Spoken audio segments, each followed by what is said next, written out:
There were 15 of them. Most arrived in the dead of night, laid their trap, and waited for the target to arrive. That target was Jamal Khashoggi, a prominent Saudi critic of his country's government and its young crown prince.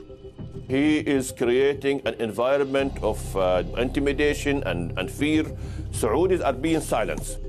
Since his killing in Istanbul, Turkish media has released a steady drip feed of evidence implicating Saudi officials. Weeks of investigation by The Times builds on that evidence and reconstructs what unfolded hour by hour. Our timeline shows the ruthless efficiency of a hit team of experts that seemed specially chosen from Saudi government ministries. Some had links to the Crown Prince himself. After a series of shifting explanations, Saudi Arabia now denies that this brazen hit job was premeditated. But this reconstruction of the killing and the botched cover-up calls their story into serious question. It's Friday morning, September 28th. Khashoggi and his fiancée, Hatice Cengiz, are at the local marriage office in Istanbul. In order to marry, he's told that he needs Saudi paperwork and goes straight to the consulate to arrange it. They tell him to return in a week. It all seems routine, but it's not. Inside, there's a Saudi spy, Ahmad al-Muzaini, who's working under diplomatic cover. That very day, he flies off to Riyadh and helps concoct a plan to intercept Khashoggi when he returns to the consulate. Fast forward to Monday night into Tuesday morning. Saudi agents converge in Istanbul aboard separate flights. Muzaini, the spy, flies back from Riyadh. A commercial flight carries a 3-man team that we believe flew from Cairo. 2 of the men are security officers, and they've previously travelled with the Crown Prince. A private jet flying from Riyadh lands around 3:30 a.m. That plane is often used by the Saudi government.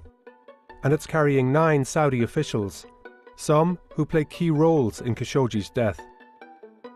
We'll get to Team 3 later on, and for now, focus on these men from Team 2. This is Salah Al-Tubeji, a high-ranking forensics and autopsy expert in the Saudi Interior Ministry. Turkish officials will later say his role was to dismember Khashoggi's body. Another is Mustafa Al-Madani, a 57-year-old engineer. As we'll see, it's no accident that he looks like Khashoggi. And this is Maher Mutreb, the leader of the operation. Our investigation into his past reveals a direct link between Mutreb and the Saudi Crown Prince.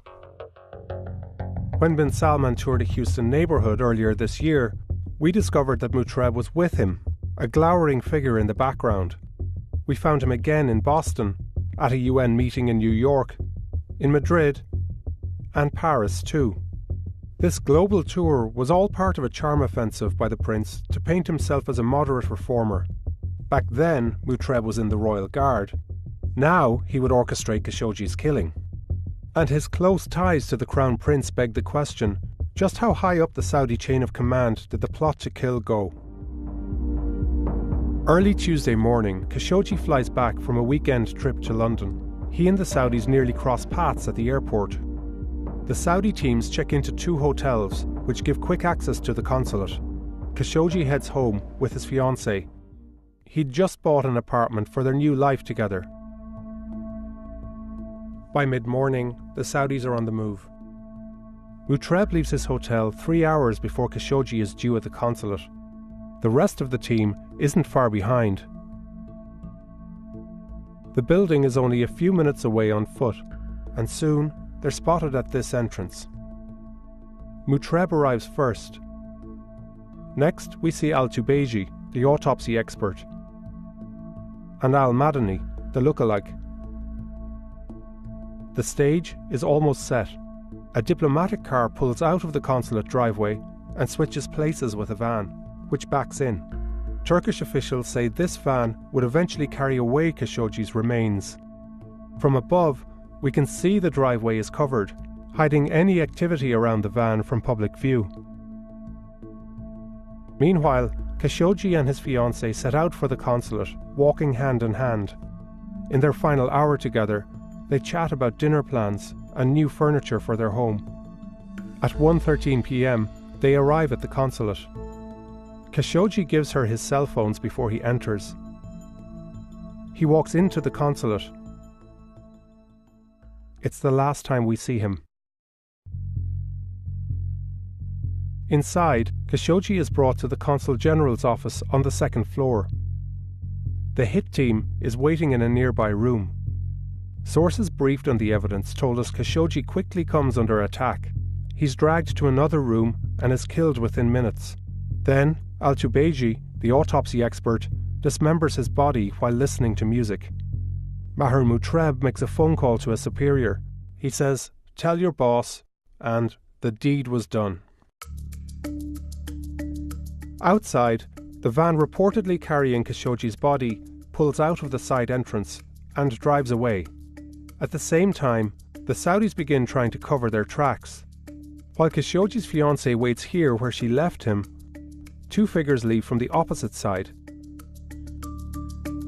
One of them is wearing his clothes. Later, the Saudis would claim that this was Khashoggi, but it's Al-Madani, the engineer, now a body double, pretending that the missing journalist left the consulate alive. Yet there's one glaring flaw. The clothes are the same, but he's wearing his own sneakers, the ones he walked in with. Meanwhile, the van that's allegedly carrying Khashoggi's body makes the 2-minute drive from the consulate to the Saudi consul's residence. There's several minutes of deliberations, but the van eventually pulls into the building's driveway. Again, it's hidden from public view. It's now 3 hours since Khashoggi was last seen. The body double hails this taxi and continues weaving a false trail through the city. He heads to a popular tourist area and then changes back into his own clothes. Later, we see him joking around in surveillance footage.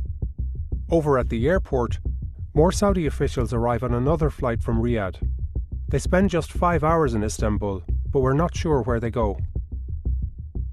Now we pick up Maher Mutreb again, exiting from the consul's house. It's time for them to go. Mutreb and others check out of their hotel and move through airport security. Al-Muzaini, the spy, heads to the airport too.